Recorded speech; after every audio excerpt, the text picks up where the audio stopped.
Hey guys, so this is how you plant a tomato sucker. You want to hold it like this. Take one finger, your index finger this. One finger next to your big finger. Yes, and you index finger, I'm mad.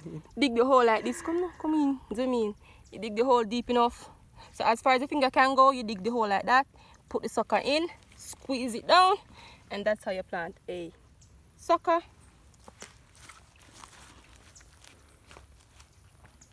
And you want to plant it in rows so you don't miss out any. So you go down in rows and you plant.